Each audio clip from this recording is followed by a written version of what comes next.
시편 104편 시인이 하나님의 창조의 능력을 찬송하는 시다라고 말씀드렸습니다.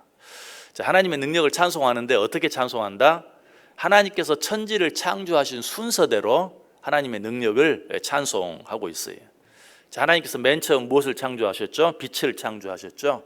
그래서 시인은 빛을 창조하신 하나님을 찬송했고, 두 번째 날에는 뭘 창조하셨죠? 하늘을 창조하셨어요.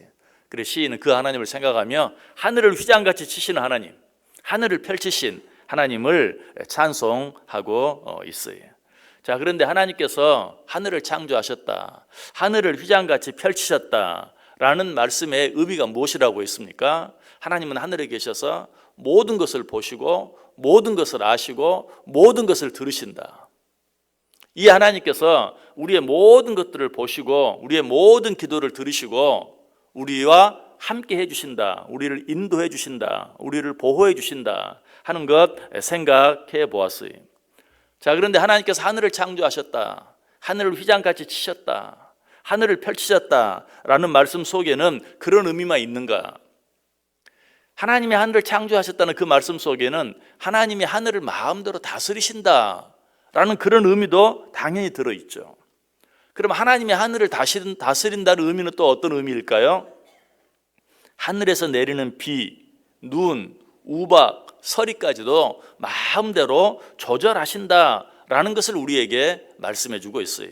신명기 11장 17절에 여호와께서 너희에게 진노하사 하늘을 닫아 비를 내리지 아니하여 땅이 소산을 내지 않게 하심으로 너희가 여호와께서 주신 아름다운 땅에서 속히 멸망할까 하노라. 여기 보면 하나님께서 하늘을 어떻게 하신다? 닫으신다. 하늘을 창조하신 하나님은 하늘을 마음대로 닫기도 하시고 열기도 하신다 하는 것을 우리에게 말씀해 주고 있어요.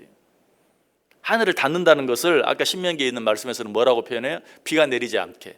하늘을 여신다는 것은 비가 내리게, 또 눈이 내리지 않게 눈이 내리게, 서리가 내리지 않게 서리가 내리게, 우박이 내리지 않게 우박이 내리게, 이처럼 마음대로 하늘을 열었다 닫았다 하신다. 열왕기상 8장 35절 36절에도 만일 그들이 주께 범죄함으로 말미암아 하늘이 닫히고 비가 없어서 주께 벌을 받을 때에 이곳을 향하여 기도하며 주의 이름을 찬양하고 그들의 죄에서 떠나거든 주는 하늘에서 들으사 주의 종들과 주의 백성 이스라엘의 죄를 사하시고 그들이 마땅히 행할 선한 길을 가르쳐 주시오며 주의 백성에게 기업으로 주신 주의 땅에 비를 내리시옵소서. 하늘을 마음대로 열고 닫으시는, 그래서 마음대로 비를 내리게도 하시고 내리지 않게도 하시는 그 하나님께 기도하는 내용이 나와요. 어쩌면 옛날 우리 조상들은 이 비가 내리고 내리지 않는 것은 어떤 하나님이라는 사실은 몰랐더라도 절대자가 주관한다라는 사실을 알았던 것 같아요. 그래서 옛날 사람들은 그렇게 말했어요. 비가 온다 단순히 그렇게 말하지 아니하고 비가 오신다 혹은 빗님이 오신다. 물론 비를 귀하게 여겨서 그렇게 말하기도 했겠죠. 그런데 누군가 어떤 절대자가 그 모든 것들을 다스린다라는 그런 생각이 그들 마음속에 있지 않았나 하는 생각이 들어요. 자, 우리는 분명히 알죠. 누가 하늘을 창조하셨어요? 하나님이 하늘을 창조하셨고, 누가 하늘을 다스리세요? 하나님이 다스리세요. 그 하나님이 하늘을 마음대로 열고 닫으신다. 자, 하나님이 하늘을 마음대로 열고 닫으신다는 의미는 단순히 비가 내리게 하고 눈이 내리게 하고 서리가 내리게 하고 우박을 내리게 한다, 그것만 말하는가요? 거기서 한 걸음 더 나아가면 하나님께서 우리의 마실 물과 우리의 먹을 양식을 하나님께서 마음대로 조절하신다 하는 것을 이야기하고 있죠. 비가 내리지 않으면 어때요? 마실 물이 없어져요. 비가 내리지 않으면 어때요? 식물이 자라지 못해서 우리의 양식이 없어져요. 결국 하나님께서 하늘을 문을 마음대로 열고 닫으신다는 것, 하늘을 다스리신다는 것, 비가 오게도 하고 오지 않게도 한다는 것은 우리의 마실 물과 우리의 양식까지도 마음대로 다스리신다 하는 것을 말씀해 주고 있죠. 느헤미야 9장 15절에 보면 그들의 굶주림 때문에 하늘에서 그들에게 양식을 주시며 그들의 목마름 때문에 그들에게 반석에서 물을 내신다. 물을 주시는 것과 양식을 주시는 것도 하나님의 손에 달려있다. 실제로 이스라엘 백성들이 출애굽해서 광야에 있을 때 하나님이 어떻게 했어요? 하늘 문을 여시사 만나와 메추라기를 비오듯 쏟아지게 해주셨죠. 그들로 하여금 배부르게 먹게 해주셨어요. 이 사실을 시편 78편 24절에서 그들에게 만나를 비같이 내려 먹이시며 하늘 양식을 그들에게 주셨다라고 표현하고 있어요.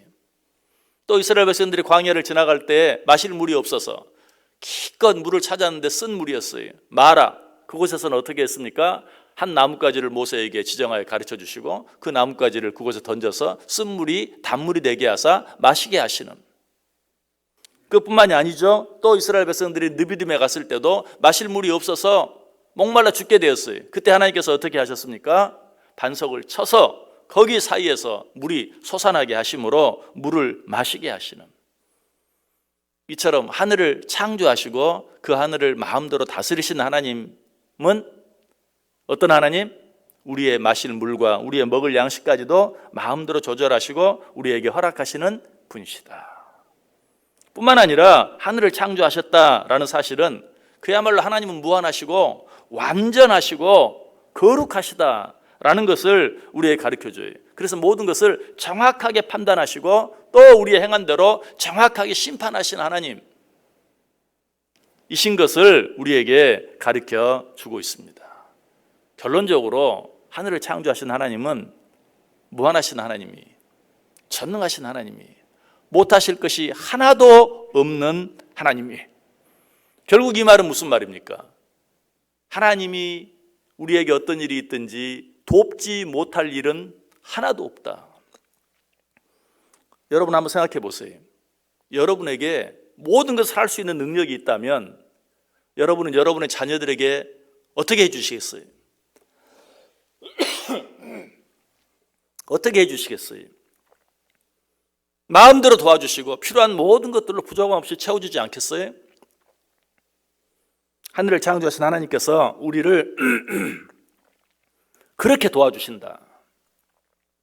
그래서 찬송가 73장 1절에 보면 하늘과 땅을 지은 여호와 날 도와주심 확실하도다. 하늘과 땅을 지으신 여호와 하나님, 무슨 말이라고요? 못할 것이 없는 하나님, 그의 손에 들어있지 않은 것이 하나도 없는 하나님, 그 하나님이 날 도와주심 확실하도다 라고 찬송하고 있죠. 여러분 오늘 또 이 하나님이 우리와 함께 하시는 건 믿으시길 바랍니다. 우리가 믿는 하나님이 이 하나님인 건 믿으시길 바랍니다. 하늘을 창조하신, 하늘을 휘장같이 치시는, 하늘을 차일같이 펴시는, 못할 것이 없는 그 하나님이 우리를 도와주심이 확실하다는 이 사실을 믿고 오늘 하루도 어떤 일 앞에서도 두려워하지 아니하고 염려하지 아니하고 담대하게 오히려 감사하면서 오늘 시인처럼 찬송하면서 승리하는 하루 꼭 되시기를 주님의 이름으로 간절히 축원합니다.